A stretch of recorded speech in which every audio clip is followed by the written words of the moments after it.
მოგესალმებით მეგობრებო, დღეს 24 იანვარია. ამოვედი ჩემს საფუტკრეში, რათა ფუტკარს მივაწოდო კანდი, როგორც საკვების სახით, ისე სამკურნალო. მოკლედ გეტყვით თუ რა ღონისძიებები ჩავატაროთ იანვრის თვეში ჩვენ საფუტკრე მეურნეობებში.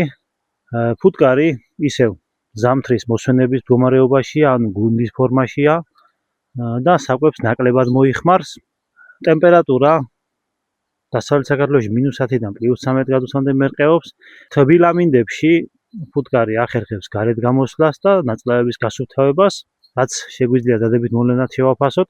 რაც შეეხება ჩაატარებელ ღონისძიებებს, ყურადღება უნდა მივაქციოთ, რა თქმა უნდა, საფრენებს, რათა არ მოხდეს მღრღნელების შეღწევა.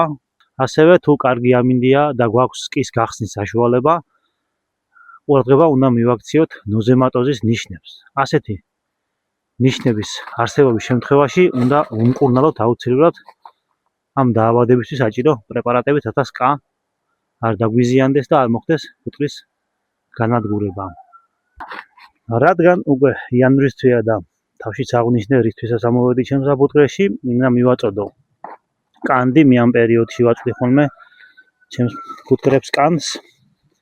წელს კანდი მე თვითონ დავამზადე სახლის პირობებში და ამისი დამზადების მეთოდსაც მოგაწვით ამ ვიდეოში, თუ როგორ დავამზადე მე კანდი, რადგან ბევრგან შემხვდა და ყველა მეფუტკრე სხვადასხვანაირად ამზადებს კანს და მე გაგაცნობთ ჩემს მიერ დამზადებული კანდის წესებს.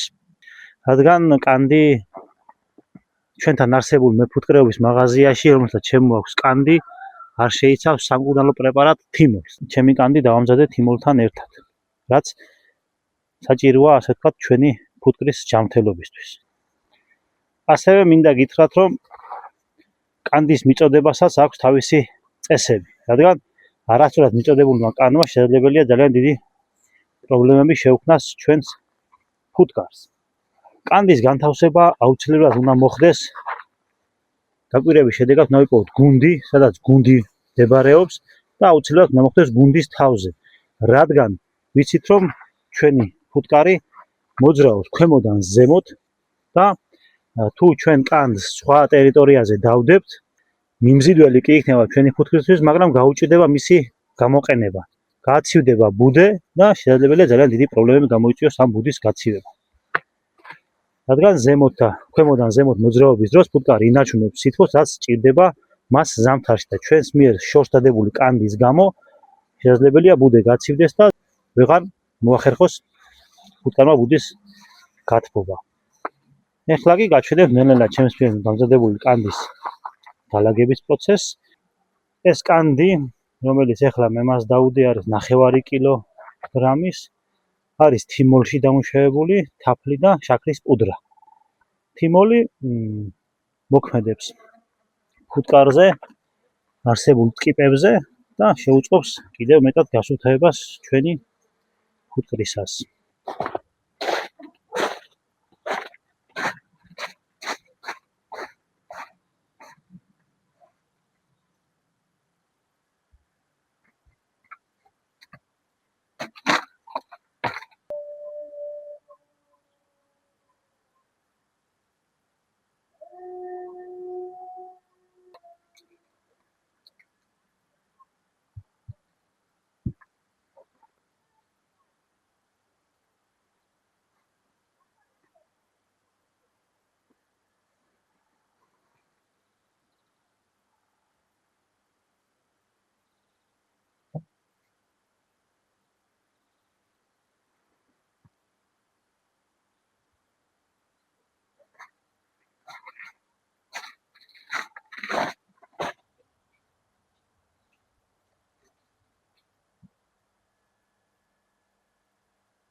სულ ეს იყო რაც მინდოდა მეთქვა ჩემო მეგობრებო კანდის მიწოდებასთან დაკავშირებით. ეს ვიდეო გამოადგებათ, რა თქმა უნდა, ბევრ მეფუტკრეს, განსაკუთრებით ამ წყებ მეფუტკრეებს. ისურვებთ მშვიდობიან ზამთარს და ხვავით სავსე გაზაფხულს და მთლიან წელს. შევხვდებით შემდეგ ვიდეოში ძალიან საინტერესო თემით, რომელსაც დიდი ხანია ვამზადებ. დროებით.